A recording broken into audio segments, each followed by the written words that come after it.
नमस्कार दोस्तों। GK champions classes में आपका स्वागत है। तो स्टार्ट करते हैं आज की क्लास। अभी रिसेंटली प्रेसिडेंट ऑफ इंडिया ने जो चीफ जस्टिस ऑफ इंडिया है उनको अपॉइंट किया है। तो आज की क्लास में हम पढ़ेंगे चीफ जस्टिस ऑफ इंडिया के बारे में, उनके अपॉइंटमेंट, उनके रिमूवल, उनकी क्वालिफिकेशन एंड सुप्रीम कोर्ट। तो और सुप्रीम कोर्ट के इम्पोर्टेंट आर्टिकल। तो स्टार्ट करते हैं आज की क्लास। तो जानते हैं जो हमारे 51st नंबर के जो सीजीआई है, चीफ जस्टिस ऑफ इंडिया, उनके बारे में। उनका उनका जन्म हुआ था 1960 में। और वो एडवोकेट बने थे। जो दिल्ली की बार काउंसिलिंग है उसमें एडवोकेट के रूप में रजिस्टर हुए थे 1983 में। जिसके बाद देन दिल्ली हाई कोर्ट में वो परमानेंट परमानेंट जज बने थे 2006 में। देन 2019 18 जनवरी 2019 को उनको ऐसे सुप्रीम कोर्ट जज के रूप में अपॉइंट किया गया था।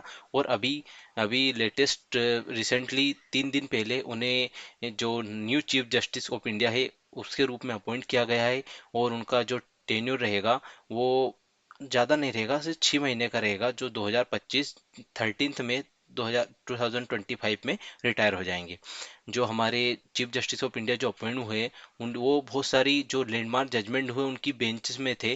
उनके लैंडमार्क जजमेंट में इंक्लूड है abrogation of article 370। Abrogation of जो आर्टिकल 370 था वो जम्मू कश्मीर को स्पेशल स्टेटस प्रोवाइड करता था। उसके जो एब्रोगेशन में जो बेंच थी उसमें जस्टिस खन्ना थे। Then overturn the electoral bond scheme, जो इलेक्टोरल बॉन्ड स्कीम थी, जो नेशनल पार्टीज थी उनको जो भी चंदे दिए जाते थे उसको ओवरटर्न करने वाली बेंच में थे। जिन जो दिल्ली के जो फॉर्मल सीएम थे अरविंद केजरीवाल, उनको जब 2024 लोकसभा इलेक्शन के टाइम जो इंटरिम बेल मिली थी उसका भी जो फैसला जिस बेंच ने दिया था उसमें चीफ जस्टिस ऑफ इंडिया हमारे जो अभी अपॉइंट हुए जस्टिस संजीव खन्ना थे। इसके पहले जो हमारे 50 नंबर के, जो हमारे 50वें नंबर के चीफ जस्टिस ऑफ इंडिया थे उनका नाम है D Y Chandrachud. D Y Chandrachud के जो फादर थे वाई वी चंद्रचूड़, उनका नाम है वाई वी चंद्रचूड़, वो भी चीफ जस्टिस ऑफ इंडिया रह चुके। तो फादर और सन दोनों रहे। और जो वाई वी चंद्रचूड़ थे वो 16वें नंबर के हमारे चीफ जस्टिस ऑफ इंडिया थे। हमारा जब सुप्रीम कोर्ट बना था 1950 में, उसके बाद हमारे जो first chief justice of India थे उनका नाम है हीरालाल जे कानिया। तो ये हो गए हमारे फॉर्मर सीजेआई। देन हमारे जो अभी के सीजेआई है संजीव खन्ना और first chief justice of India. अब आता है कि आखिर जो चीफ जस्टिस ऑफ इंडिया है उनका अपॉइंटमेंट कैसे होता है। तो जो चीफ जस्टिस ऑफ इंडिया है उनका अपॉइंटमेंट कौन करता है? President of India. आर्टिकल 124 के सब क्लोज 2 से, जो हमारा कॉन्स्टिट्यूशन का आर्टिकल 124 उसका सब क्लोज 2 है, उसके द्वारा चीफ जस्टिस ऑफ इंडिया का अपॉइंटमेंट प्रेसिडेंट द्वारा होता है। और ये कन्वेंशन चला आ रहा है, जो कि जो सीनियर मोस्ट जज रहेगा सुप्रीम कोर्ट का उसको क्या बनाएंगे? चीफ जस्टिस ऑफ इंडिया रहेगा। और ये कन्वेंशन कब से आ रहा है? 1993 से। 1993 में क्या हुआ था? 1993 में के आया था सेकंड जज केस। सेकंड जज केस ये बहुत इंपॉर्टेंट है। ये पूछा जाता है कि आखिर कौन से, कभी कभी एग्जाम में पूछ लेते हैं कि कौन से जजमेंट आया था उससे ये कन्वेंशन आया था। तो ये सेकंड जज केस है 1993 का। उससे जो सीनियर मोस्ट जज रहे हैं, मतलब एक बना दिया है कन्वेंशन के सीनियर मोस्ट जज को क्या? सुप्रीम कोर्ट का चीफ जस्टिस ऑफ इंडिया रहता। इसकी प्रोसेस क्या होती है कि जो आउटगोइंग सॉरी जो outgoing chief justice of India है, आउटगोइंग चीफ जस्टिस इंडिया, जैसे अभी हमारे जो डीवाई चंद्रचूड़ साहब थे, उन वो क्या करते हैं, जो outgoing chief justice of India रहता है वो ministry of law and justice उनको एक नाम रिकमेंड करता है जो सीनियर मोस्ट जज रहता है उसका। और जो मिनिस्ट्री रहती है लॉ एंड जस्टिस की वो प्राइम मिनिस्टर ऑफ इंडिया को नाम रिकमेंड करती है। और prime minister of India president उनको अपॉइंट करता है। तो ये एक प्रोसेस है पूरी। कहाँ से? Outgoing CJI, ministry of law and justice, prime minister, then president. तो समझ में आया पूरी प्रोसेस। तो इसमें प्रेसिडेंट, आर्टिकल 124 सब क्लोज टू याद रखना है, और सेकंड जज केस। देन अगला क्वालिफिकेशन। क्वालिफिकेशन जो चीफ जस्टिस ऑफ इंडिया रहती है उसका तो यह है कि वो सीनियर मोस्ट जज रहना चाहिए। लेकिन आखिर जज कैसे बनते हैं सुप्रीम कोर्ट में, उसकी क्या क्या क्वालिफिकेशन है? फर्स्ट क्वालिफिकेशन है he should be a citizen of India. वो सबसे पहले भारत का नागरिक होना चाहिए। Then he should have been a जज of high court for 5 year. मतलब जो हाई कोर्ट है उनमें जज रहना चाहिए 5 ईयर तक, और हाई कोर्ट में एडवोकेट रहना चाहिए 10 ईयर तक। तो 5 और 10 ये याद रखना है, 5 और 10। 5 हाई कोर्ट में जज एज ए जज and 10 advocate. Then he should be distinguish jurist in the opinion of the president. President की ओपिनियन में क्या रहना चाहिए, वो डिस्टिंग्विश जूरिस्ट रहना चाहिए। तो ये 4 क्वालिफिकेशन है, citizen of India, high court जज for 5 year, high court advocate for 10 year, और जूरिस्ट होना चाहिए प्रेसिडेंट के ओपिनियन में। तो ये क्वालिफिकेशन रहेगी तो उनको क्या बनाते हैं, जज ऑफ सुप्रीम कोर्ट। देन जज ऑफ सुप्रीम कोर्ट जो सीनियर मोस्ट जज रहता है उनको क्या बनाते हैं, chief justice of India. Then कुछ इंपॉर्टेंट फैक्ट है जो बहुत सारी एग्जाम में एमसीक्यू के रूप में पूछे जाते हैं। अपॉइंटमेंट करता है प्रेसिडेंट ऑफ इंडिया के कौन की रिकमेंडेशन पे, प्रेसिडेंट की रिकमेंडेशन पे। देन इसको ओथ कौन दिलाता है, ओथ दिलाते हैं प्रेसिडेंट ऑफ इंडिया। और ये दोनों का वाइस वर्सा है। वाइस वर्सा कैसा, जब प्रेसिडेंट इलेक्ट होता है तो chief justice of India, chief justice of India शपथ दिलाते हैं, और जब chief justice of India appoint होते हैं तो उनको कौन दिलाता है, प्रेसिडेंट ऑफ इंडिया। इनका जो टेन्योर जो कार्यकाल होता है 65 ईयर का होता है। इनका 65 ईयर जैसे कंप्लीट होगा, new chief justice of India appoint होंगे। इनका रिमूवल की प्रोसेस एक प्रोसेस है। उसके बाद जो प्रोसेस अप्रूवल हो जाती है तो जो प्रेसिडेंट ऑफ इंडिया है उनको रिमूव कर देता है। तो प्रोसेस है इम्पीचमेंट की प्रोसेस। और इम्पीचमेंट की प्रोसेस आती है पार्लियामेंट ऑफ इंडिया से। पार्लियामेंट ऑफ इंडिया से जो स्पेशल मेजोरिटी के साथ, यदि कोई स्पेशल मेजोरिटी से किसी ने स्पेशल मेजोरिटी से जब पार्लियामेंट से ये प्रस्ताव पास हो जाता है कि इन सीजेआई को, चीफ जस्टिस ऑफ इंडिया को हटाना है, वो पास हो गया, देन प्रेसिडेंट के पास गए, प्रेसिडेंट ने उनको अप्रूव कर लिया, तो ये रिमूव हो जाते हैं। और इनका ग्राउंड होता है, सिर्फ एक ग्राउंड है जिस ग्राउंड के बेस पे इनको रिमूव किया जाता है, वो ग्राउंड है मिसबिहेवियर। मिसबिहेवियर इन इनकेपेसिटी, या तो मिसबिहेव करे, या जो चीफ जस्टिस ऑफ इंडिया है उनकी ड्यूटी परफॉर्म करने के लिए इनकेपेबल रहे। तो यदि इन ग्राउंड के ऊपर जो इम्प्लीचमेंट है वो पार्लियामेंट में पास हुआ है तो प्रेसिडेंट ऑफ इंडिया उनको रिमूव कर देते हैं। देन ये इनका अपना जो रिजाइन है वो किनको देते हैं, प्रेसिडेंट ऑफ इंडिया को। तो क्या क्या होगा, इनका अपॉइंटमेंट प्रेसिडेंट ऑफ इंडिया करता है। देन इनका ओथ ओथ भी प्रेसिडेंट दिलाता है, इनका रिमूवल प्रोसेस भी प्रेसिडेंट, और इनका अपना रिजाइन भी किनको देते हैं, प्रेसिडेंट ऑफ इंडिया के। इनकी सैलरी रहती है 2,80,000 पर मंथ। देन अगला, जो चीफ जस्टिस ऑफ इंडिया रहते हैं उनके क्या रोल एंड क्या फंक्शन रहते हैं। तो चीफ जस्टिस ऑफ इंडिया के बहुत इंपॉर्टेंट रोल रहते हैं। एज ए सबसे पहले वो head of judiciary and supreme court. जो हमारा सुप्रीम कोर्ट ऑफ इंडिया है वो इंडिया का एपेक्स कोर्ट या सेंट्रल सेंट्रल कोर्ट है। इंडिया में इंटीग्रेटेड जुडिशरी चलती। इंटीग्रेटेड जुडिशरी मतलब सबसे ऊपर supreme court, then high court, और नीचे लोअर कोर्ट। तो जो सुप्रीम कोर्ट है, सुप्रीम कोर्ट क्या है, एपेक्स कोर्ट है। तो जो एपेक्स कोर्ट, जो सुप्रीम कोर्ट है उसका हेड रहता है chief justice of India. Then master of the roster. Master of the roster से मतलब है कि जो चीफ जस्टिस, जो मुख्य न्यायाधीश रहेगा, मुख्य न्यायाधीश क्या करेगा कि जो जो भी केस आएंगे उनको पर्टिकुलर बेंचेस, आपने सुना होगा कि बहुत सारे फैसले की ये फैसला आया 8-1 से, 7-1 से। उसका मतलब ये था 8-1 से मतलब इसमें नौ नौ जजों की बेंच थी, 9 जजों की बेंच थी, तो 8-1 से फैसला आया। तो बहुत सारे 33 जजेस है तो उनको बेंचों में डिवाइड कर दो, क्योंकि बहुत सारे केसेस है। तो पर्टिकुलर बेंच को कौन सा केस असाइन होगा, इसका रोस्टर किसके पास होता है, मुख्य न्यायाधीश के पास। जो सुप्रीम कोर्ट का मुख्य न्यायाधीश होता है chief justice of India. Then ये क्या डिटरमाइन करता है कि कोई स्पेशल केस है तो उसकी हियरिंग, जो स्पेशल केस की हियरिंग को शेड्यूल करता है। इसका रोस्टर होता है किसके, सुप्रीम कोर्ट के मुख्य न्यायाधीश के पास, कि स्पेशल केस को असाइन करना पर्टिकुलर बेंच को और उनकी हियरिंग को शेड्यूल करना। Then preside over the collegium. Collegium system क्या होता है, कोलिजन सिस्टम का जो आया है ये भी सेकंड जज केस से आया है। कोलिजन सिस्टम एक होता है जो supreme court and high court के जो जजेस रहते हैं उनको प्रेसिडेंट अपॉइंट करता है, तो उनकी रिकमेंडेशन के लिए कोलिजन सिस्टम है, जिसमें चीफ जस्टिस ऑफ इंडिया और देन 4-5 सीनियर जज रहते हैं। तो उनका अपॉइंटमेंट और जो ट्रांसफर करता है वो कोलिजन सिस्टम करता है, उसका प्रेसिडेंट कौन रहता है, मुख्य न्यायाधीश ऑफ सुप्रीम कोर्ट।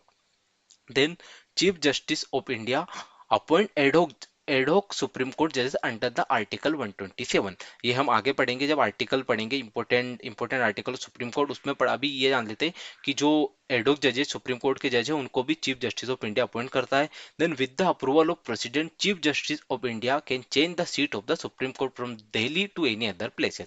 अब ये क्या होता है, seat of the supreme court? Seat of the supreme court से मतलब है जहां सुप्रीम कोर्ट का हेड क्वार्टर है। हेड क्वार्टर मतलब जहां पर उसका जो मुख्य जो सुप्रीम कोर्ट की बिल्डिंग है वो है, और जहां पे उसका काम काज सब चलता है वो कहाँ पर, दिल्ली पे है। तो chief justice of India president के अप्रूवल से ये इंडिया इंडिया में कहीं भी उसकी सीट को चेंज करा सकता है। तो क्या क्या रोल हो गए, head of the judiciary and supreme court, master of the roster, preside over the collegium system and CJI upon ad hoc जजेस and change the seat with the approval of president. तो ये इंपॉर्टेंट रोल एंड फंक्शन हो गए। Then अगला है, ये सब हो गया चीफ जस्टिस ऑफ इंडिया के बारे में। अब पढ़ेंगे हम supreme court of India. Supreme court of India कौन से आर्टिकल में आता है? Article 124 of the constitution. Article 124 क्या बताता है हमको? Establishment and constitution of the constitution of supreme court. Supreme court के जो संविधानिक प्रारूप है उनके बारे में, और सुप्रीम कोर्ट के स्टेब्लिशमेंट के बारे में। अब सुप्रीम कोर्ट कब स्टेब्लिश हुआ था? सुप्रीम कोर्ट स्टेब्लिश हुआ था 28 जनवरी 1950। ये डेट इंपॉर्टेंट है क्योंकि ये पूछा जाता है सुप्रीम कोर्ट कब स्टेब्लिश हुआ था। तो 26 जनवरी 1950 के दिन हमारा संविधान लागू हो गया था। उसके 2 दिन बाद 28 जनवरी के दिन सुप्रीम कोर्ट स्टेब्लिश हुआ था। और ये नहीं है कि सुप्रीम कोर्ट इससे पहले सुप्रीम कोर्ट नहीं था। 1937 जब हमारा गवर्नमेंट ऑफ इंडिया एक्ट 1935 आया था, उसके द्वारा 1937 में फेडरल कोर्ट ऑफ इंडिया बना था। और फेडरल कोर्ट ऑफ इंडिया को आगे जाकर 28 जनवरी 1950 को सुप्रीम कोर्ट ऑफ इंडिया बनाया देगा। 28 जनवरी को क्या हुआ था? 28 जनवरी को हमारे सुप्रीम कोर्ट की बिल्डिंग है उसका इनॉग्रेशन हुआ था, जिसका मोटो या इसकी टैग लाइन या उसका मोटो क्या है? यतो धर्मश्च जया। जहां धर्म होता है वहां विजय होती है, ये इसकी टैग लाइन है। ये भी पूछा जाता है एग्जाम में।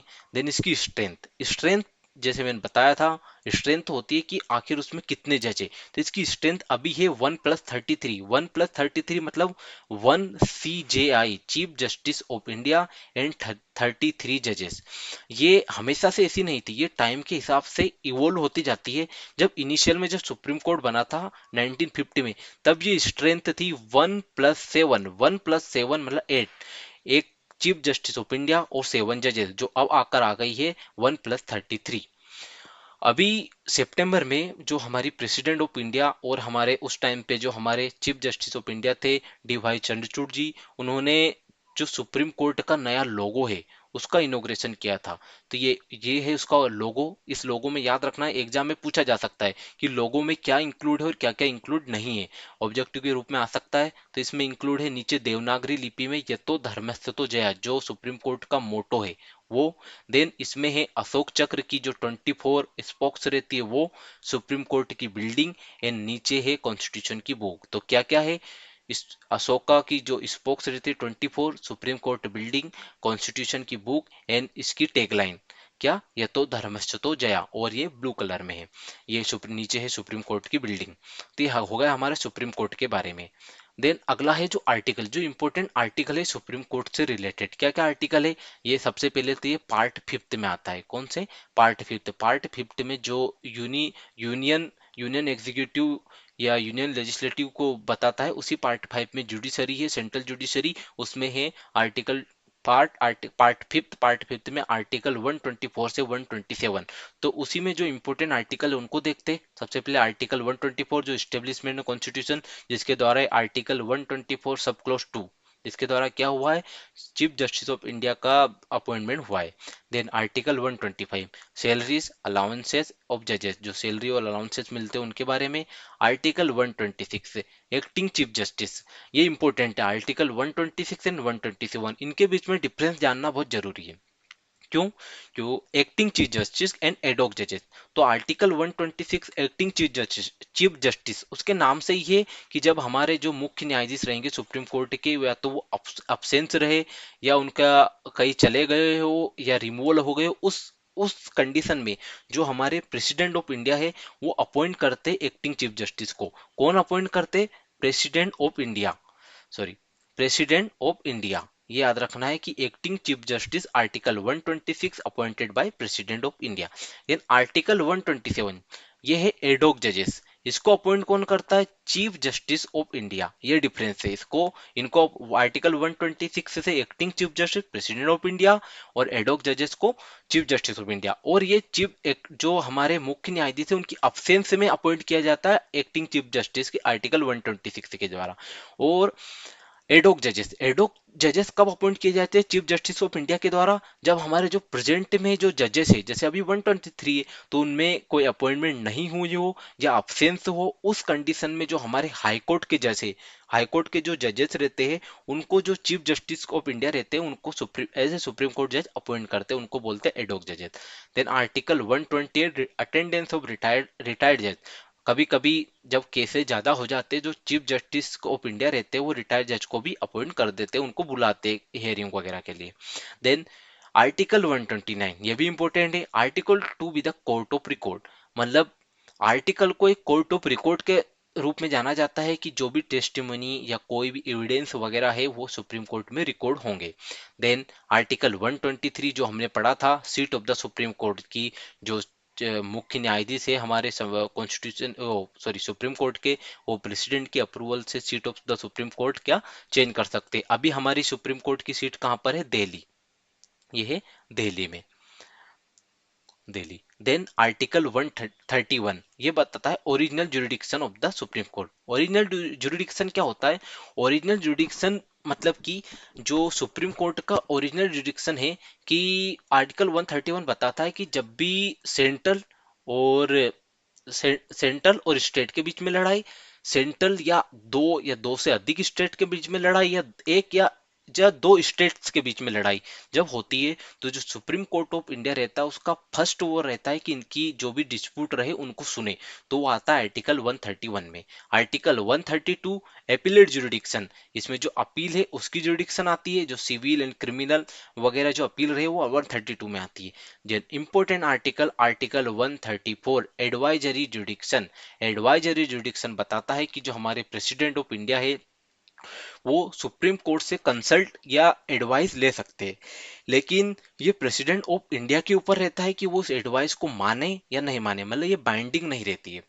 तो ये हमारे इंपॉर्टेंट आर्टिकल हो गए 124 से लेके 147 तक, पार्ट पार्ट फिफ्थ में। तो ये रहा हमारा आज का lecture. Thank you for watching. और ऐसे ही इंफॉर्मेटिव लेक्चर्स के लिए हमें लाइक करें, शेयर करें एंड सब्सक्राइब करें। Thank you for watching.